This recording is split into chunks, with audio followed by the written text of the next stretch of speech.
things, because we hear from stimulitarians, whether they're Keynesian or monetarist, saying what we need to do is have the government flood the economy with more money to restart the economy, and it can be through the Fed if you're a monetarist, or it can be through stimulus package. Yeah, if you're. So I think that what you see there is Keynesianism, but you have a waffling between conservative Keynesianism or liberal Keynesianism. But let's go back to the Austrians for a second there. I think that one of the big things with the Austrians is to recognize that the recession is the correction, all right? And the previous malinvestments that were generated by the stimulus of the money, right, sort of pushing down easy credit and manipulation of money and credit, led to malinvestments.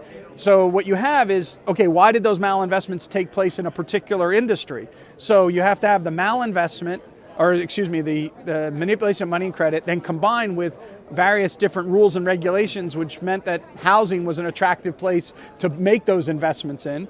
And so you have to look at a perfect storm kind of thing, right? So you have Greenspan doing the Greenspan put. You have, various different things from the community, reinvestment, all these kind of things pushing money in a direction there. You have Fannie and Freddie, going their direction. All of that going in one direction, which means that you get the housing bubble, and then, of course, the bust on the housing bubble. You'll relate to this. Is like when I first went to buy a house, it was in the old days when you had to have 20% down. The prudent rule was that you wouldn't spend any more on a mortgage than what you would have in 1 week of your gross pay, right? That was being prudent.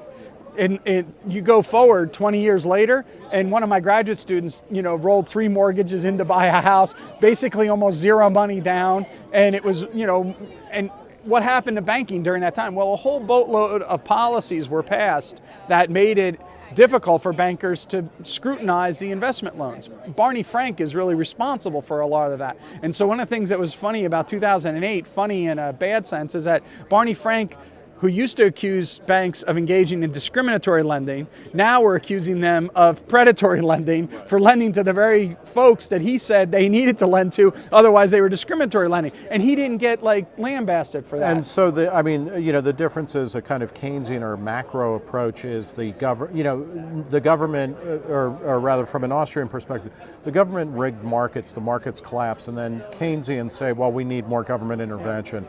The Austrians say, no, when you pump up a balloon, it's going to pop, and you got to start. Look at right now what's going on. Bernanke's spending $85 billion a month to keep long-term interest rates low. What's that done to mortgage rates? Pushed them way down. So in Northern Virginia, where we live, one of the things that we've seen is an increase in the housing market, going up. But what's interesting is that while the money is available, the banks are being more scrutinizing the loans more. So one of the things that we've seen, go look this up, is that you have a lot of contracts falling through at the assessment stage, which never used to happen, right? The assessment was always, fait accompli, kind of complete. What are the limits of those eyeglasses, those economic eyeglasses, when you put them on? Marx used to rail against homo economicus.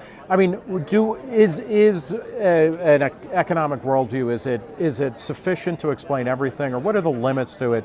And are we getting hubristic in thinking economics explains everything? Well, I think that the key issue isn't hubris. It's that what happens is the economics teaches humility, because it teaches us more about what we can't do than what we can do.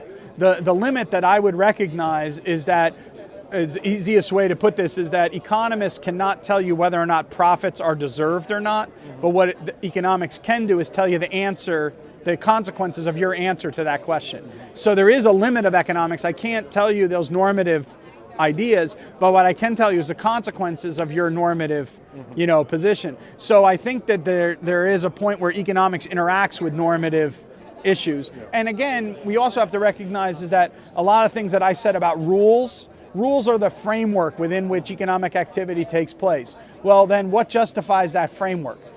For most economists, we sort of treat that framework as given and then analyze the consequences. But that framework, for example, can be determined by natural law, for example, or some other version. I happen to be a rule utilitarian, so I sort of make those kind of arguments. The connection between my economics and my morality is much tighter than a lot of other people. But you can think a lot of great classical liberals.